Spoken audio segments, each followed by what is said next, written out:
ദൈവമേ, സ്വർഗീയ നല്ല പിതാവേ, തിരുനാമത്തിന് സ്തോത്രം. അങ്ങയുടെ മഹാകരുണയാലും കൃപയാലും ജീവനുള്ളവരുടെ ദേശത്ത് ശേഷിച്ചിരുന്ന് വീണ്ടും അങ്ങയുടെ കൃപകളെ വർണ്ണിപ്പാൻ ഞങ്ങൾക്ക് നൽകിയ ഭാഗ്യത്തിനായിട്ട് സ്തോത്രം ചെയ്യുന്നു. ഞങ്ങൾ ചിന്തിച്ചതുപോലെ അവിടുന്ന് മഹാരാജാവാണ്.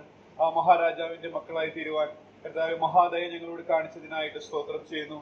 കർത്താവെ, അങ്ങ് ഞങ്ങളോട് ദയ കാണിച്ചപ്പോൾ, കർത്താവ് അങ്ങ് ഞങ്ങളോട് കരുണ കാണിച്ചപ്പോൾ, അങ്ങ് ഞങ്ങളെ ഓർത്തപ്പോൾ, കർത്താവെ ഞങ്ങളെ അകൃത്യങ്ങളെ മോചിക്കുവാൻ, ഞങ്ങളെ വീണ്ടെടുക്കുവാൻ, കർത്താവെ ഞങ്ങളെ അങ്ങയുടെ മക്കളാക്കി തീർക്കുവാൻ, ദയയും കരുണയും ഞങ്ങൾ അണിയിക്കുവാൻ ഇടയായി തീർന്നു എന്നുള്ളത് ഓർത്ത് സ്തോത്രം ചെയ്യുന്നു. അതിനുവേണ്ടി അവിടുന്ന് ഞങ്ങൾക്ക് വേണ്ടി ആയിത്തീരുന്ന ആ പുഴു സമാനമായി തീർന്ന അവസ്ഥയെ ഞങ്ങൾ ഓർക്കുകയായിരുന്നു. നിത്യമായ നരകത്തിൽ നിത്യകാലം ഞങ്ങൾ അനുഭവിക്കേണ്ട നരക ശിക്ഷ മുഴുവൻ അനുഭവിച്ചു തീർത്ത് കർത്താവ് ഞങ്ങളെ എത്രമാത്രം ഉയരത്തിലേക്ക് ഉന്നതമായ പദവിയിലേക്ക് കൊണ്ടുവന്ന അങ്ങയുടെ മഹാദയെ നനച്ചുകൊണ്ട് ഞങ്ങൾ അങ്ങേ സ്തുതിക്കുന്നു, മഹത്വപ്പെടുത്തുന്നു.